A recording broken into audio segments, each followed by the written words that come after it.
की स्वामी समर्थ सगळ्यांना. तर कालच्या व्हिडिओमध्ये मी म्हटलं होतं की इथं जेवण करायचं आणि मग मला माहेरी जायचं आहे. तर फायनल मी माहेरी आली आणि गाडी लावली आणि समोरच पपईचं झाड दिसले. पपई पण दिसली पिकलेली, लगेच तोडून घेतली.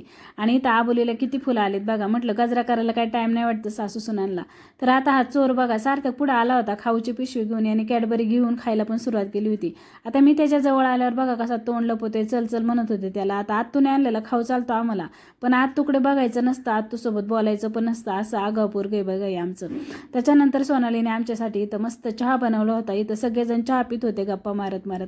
मला पण चहा आणून दिला. आता बाकीच्यांसाठी कोरा चहा होता आणि माझ्यासाठी दुधाचा, कारण मी काही कोरा चहा पितच नाही, त्याच्यामुळं मला स्पेशल चहा करून आणून दिला तिने. आणि मग आता गप्पा वगैरे झाल्या आणि मग निघायचं होतं. तर आता जेव्हा कधी मी माहेरी जाते ते म्हणतात ना, माहेरी गेल्यावर लेकीची पिशवी कधीच रिकामी येत नाही.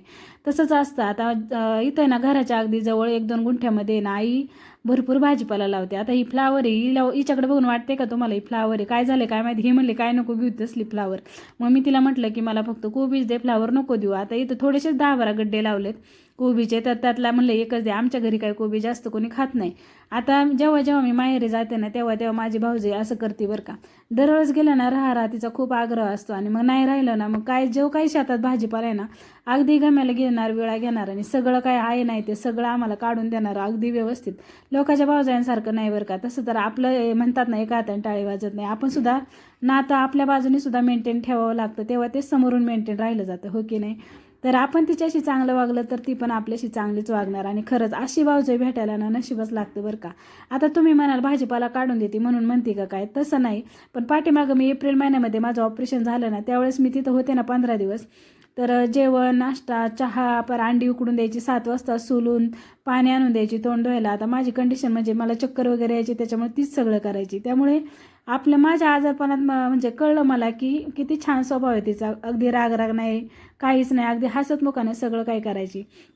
तर खाली माझे वडील नाही तर पाणी भरत होते, कारण त्यांना उद्या लागवड करायची होती कांद्याची. आता ही ज्वारी बघा एवढी मोठी ज्वारी वाढली ना तर बिबट्याचा वावर इथं आसपास असतोच बरं का. त्यामुळे भीती वाटते, रात्रीचं कोणी घराबाहेर निघत नाही.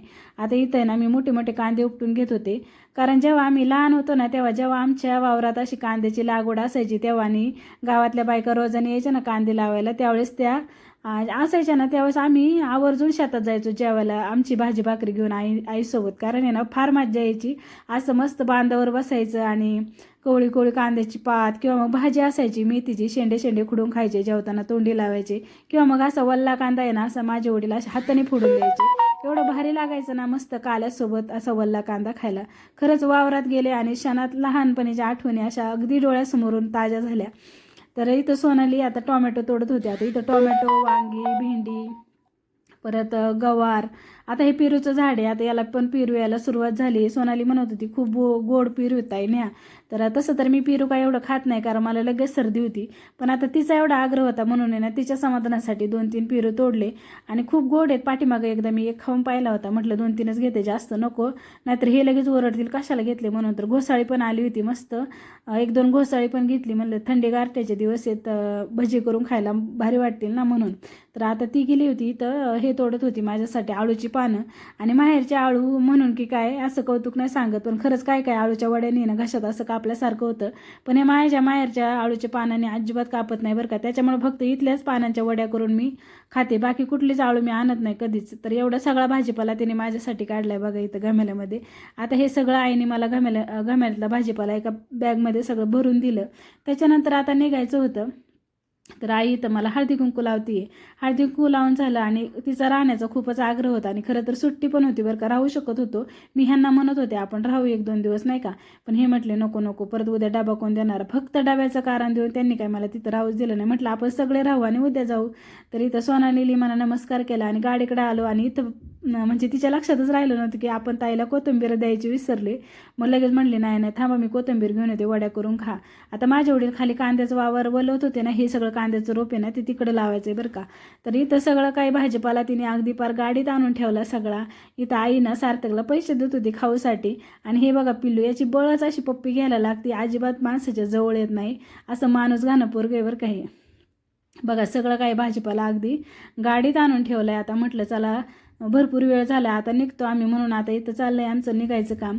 तर उशीर तर भरपूर झाला होता. इथून आम्हाला नंदेच्या घरी पण जायचं होतं. नंदेच्या घरी काही व्हिडिओ काढला नाही मी, तर इथून निरोप घेतला, नंदेच्या घरी गेलो आणि जाता जाता आहे ना आम्ही रांजणगावमध्ये ना थोडंसंच पुढे गेलो असं तर अचानक गाडीचा टायर फुटला. काय झालं काही कळलंच नाही. अचानक गाडीचा आवाज यायला लागला. नशीब गाडी पलटी नाही मारली, नाही तर पलटी मारली असती तर कदाचित मी आज या व्हिडिओला व्हॉइस ओव्हर करत नसते. काहीतरी वेगळाच अनर्थ घडला असता आमच्यासोबत. पण खरंच गणपतीची कृपा झाली आणि तसं काहीच झालं नाही. आता सार्थकला इथं जॅक लावता येतोय ना गाडीला, तर जोपर्यंत हे स्टेपनीचे नटं खुलत होते तोपर्यंत त्याने एकट्याने गाडीला जॅक लावला. खरंच म्हणतात ना, आपलं नखं एवढं पोरगं कामाला येतं, दुसऱ्याचं उंटा एवढं कामाला येत नाही, पण आपलं एवढंसं पोरगं कामाला आलं आणि त्यांनी त्याच्या पप्पाची कशी मदत केली बघा. इथं एकट्याने जॅक लावला, मग यांनी इथं स्टेपनी बदलली आणि मग आम्ही घरी आलो. खरंच असं ना खूप मोठा अनर्थ टळला आणि खरंच गणपती महाराजांचे मी ना खरंच मनापासून आभार मानले की त्यांच्या आशीर्वादामुळे आज म्हणजे आम्ही तिघंही सुखरूप आहोत. जर गाडी पलटी झाली असती तर काय झालं असतं, खरंच कल्पना करून सुद्धा मला कसं तरीच होते. चला मग आवडला असेल माझा व्हिडिओ तर लाईक, शेअर आणि सबस्क्राईब करा. तर आजचा डेली रुटीनचा व्हिडिओ मी येथेच एंड करते. चला मग बाय.